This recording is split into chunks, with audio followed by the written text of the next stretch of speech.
Hello everyone, welcome back to biology classes.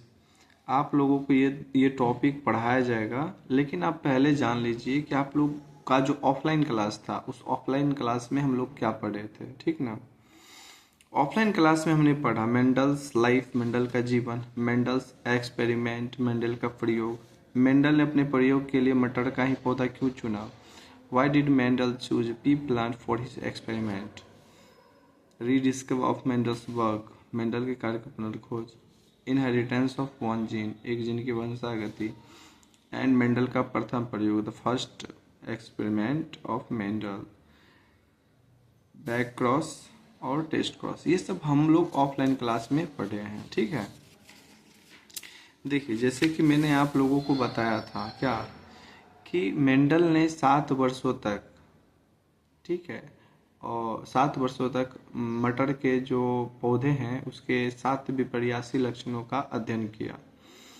तो आप लोग को 7 विपर्यासी लक्षण को रटना नहीं है, बल्कि उसे समझना है, उसे नोट कर लेना है, ठीक है।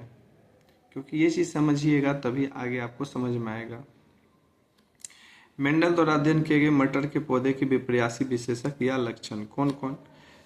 सबसे पहले हम लोग आते हैं तने की ऊंचाई, हाइट ऑफ स्टेम, लंबा और बोना। चित्र से भी समझ में आता होगा कि ये लंबा है और ये बोना है। सेकेंड, फूल का रंग बैगनी और सफ़ेद। मेरे पास कलर नहीं है इसलिए मैंने इंडिकेट कर दिया है, ये बैगनी और ये सफ़ेद फूल का रंग। तीसरा, इसको अच्छा समझिएगा, फूल की स्थिति, पोजीशन ऑफ फ्लावर।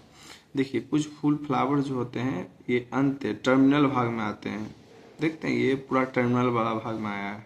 अंत पुष्प यानी कि देखते हैं ये फ्लावर का टर्मिनल वाला भाग है, अंत भाग है।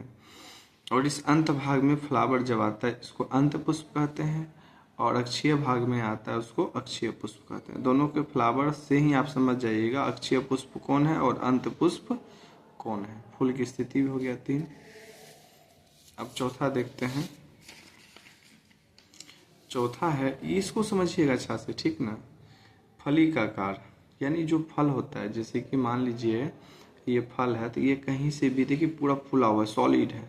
तो मटर भी देखिएगा ना, तो उसमें देखिए कुछ मटर ऐसे होते हैं जो पूरा फूला हुआ रहता है, और कुछ मटर का जो फल होता है सिकुड़ा हुआ रहता है। सिकुड़ा जैसे लगेगा बीच बीच में ना पिचका हुआ है, ऐसे सिकुड़ा हुआ, देख रहे हैं स्पष्ट, ये सिकुड़ा हुआ है और ये फुला हुआ। और एक चीज याद रखिएगा, ये एक्चुअल में फल है, ये एक्चुअल में क्या है, फल है। तो फल जो है याद रखना है, इसका रंग भी बताएंगे तभी आप कहते हैं कि फली का आकार क्या है, फुला हुआ, और ये क्या है, सिकुड़ा हुआ है। ये अच्छे से देख लीजिए, आप अच्छे से देख लीजिए क्या है, ये फुला हुआ है, ठीक है, और ये देखिए स्पष्ट है ना, ये क्या है, सिकुड़ा हुआ है। तो स्पष्ट है, ठीक है, वेरी गुड। अब कर रहा है फली का रंग। तो ये जो फल है इसका रंग, मान लीजिए आम है तो आम पक जाता है तो रेड या येलो कलर का हो जाता है। तो क्या कहते हैं, ये येलो मैंगो है, पीला आम है, या रेड मैंगो है, रेड कलर का होता है। तो कहते हैं फल का रंग कैसा है, कहते हैं लाल। तो ये तो फली है ना, तो इसका फली का ऊपर वाला जो कलर है वो क्या होता है, मटर का कुछ का हरा होता है और कुछ का क्या होता है, पीला होता है। तो यही कह रहा है फली का रंग, यानी फल का रंग कैसा है, तो एक का है हरा और दूसरा का है पीला। इसमें बहुत फली का रंग जो है ना, बच्चे कभी कभी फली का रंग जो है ये किसका रंग समझते हैं जानते हैं, बीज का रंग। ये बीज का रंग समझ भाई, बीज अलग है, फली अलग है, ये दिमाग में याद रखना है, फली अलग है और बीज अलग है। चलिए नेक्स्ट है, बीज का आकार गोल और रिंकल यानी झुर्रीदार। आप देख रहे हैं ना, गोल कैसा होता है, ऐसा होता है। रिंकल कुछ देखते हैं मटर वगैरह भी धसा धसा रहता है, डेंस रहता है, बीच में धसा धसा रहता है, तो झुर्रीदार हो गया। और पूरी तरह से गोल होता है, उसको गोल कहते हैं। ये भी समझ में आ गया। सातवां, बीज का रंग, ये तो आसानी से समझ आएगा, पीला और हरा। चलिए आगे बढ़ते हैं। देखिए, सबसे पहले आपको ये जानना है कि हम लोग मेंडल का प्रथम प्रयोग या एक संकर संकरण को पढ़ा, ऑफलाइन क्लास में पढ़ा था, जिसमें हम लोगों ने जाना कि मेंडल के एक संकर संकरण से निम्न बातों का जाना, क्या जाना कि मेंडल के एक संकर संकरण को युग्मक शुद्धता या गैमीट प्यूरिटी का नियम कहा जाता है। एक संकर संकरण में ही ज्ञात हुआ कि मेंडल के एक संकर संकरण में ही पृथक्करण का नियम और बीज संयोजन का नियम निहित है। तो इस प्रकार से आप कह सकते हैं मेंडल ने कुल 2 नियम व 4 सिद्धांत दिए। 2 नियम कौन? पहला प्रभाविता का नियम, दूसरा पृथक्करण का नियम, और 4 सिद्धांत आगे हम बताएंगे। अब देखिए एक संकर संकरण के बाद मेंडल के प्रयोग, अब बताओ हर कोई प्रयोग करता है ना, कोई भी अच्छा करेगा तो उसके पीछे उसकी बुराई निकालने वाला बहुत सारे आ जाते हैं। तो इसमें यहाँ भी है कि मेंडल के जो प्रयोग हुए उसके कुछ अपवाद यानी खोट निकालने वाला कुछ वैज्ञानिक आ गया। तो कुछ वैज्ञानिकों ने मेंडल के नियमों का स्थान पर गलत साबित करते हुए निम्न बातों का प्रयोग किया। ठीक है, अब क्या प्रयोग किया वो देखते हैं।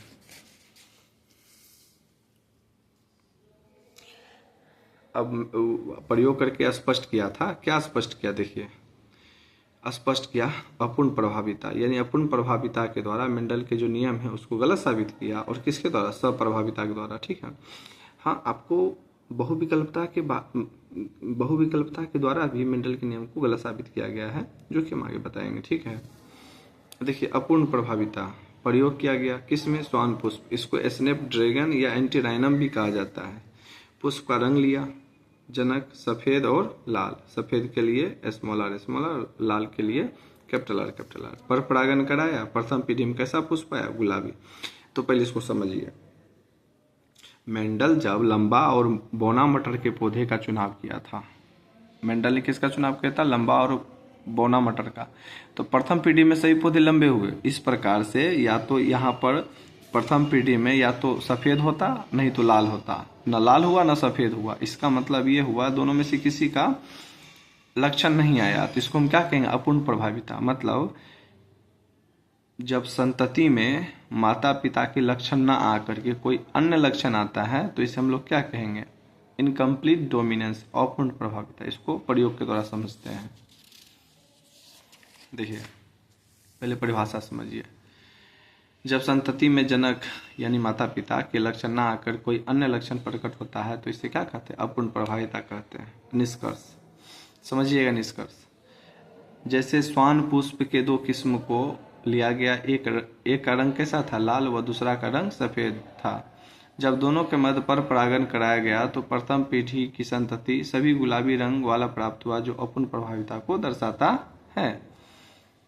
जब इसे प्रयोग द्वारा, अब देखो इसको हम प्रयोग द्वारा समझते हैं। पहले समझें क्या प्रयोग किस पर? श्वान पुष्प पर। कैपिटल आर की सूचित करता है लाल पुष्प को, स्मॉल आर सफेद पुष्प को, और कैपिटल आर स्मॉल आर गुलाबी पुष्प जो जनक से भिन्न था। चलिए अब इसको समझिए। मान लीजिए ये पेरेंट है, कैपिटल आर और स्मॉल लिए, कैपिटल आर क्रॉस होगा तो कैपिटल आर स्मॉल आर, फिर capital R small R, capital R small R, फिर कैपिटल आर स्मॉल आर, फिर कैपिटल आर स्मॉल आर, सभी क्या हो जाएगा? गुलाबी, सभी गुलाबी हो जाएगा पुष्प। यानी प्रथम पीढ़ी क्या हो गया? सभी गुलाबी पुष्प हो गया। पुनः प्रथम पीढ़ी को प्रथम पीढ़ी के साथ क्रॉस कराया गया तो क्या होगा?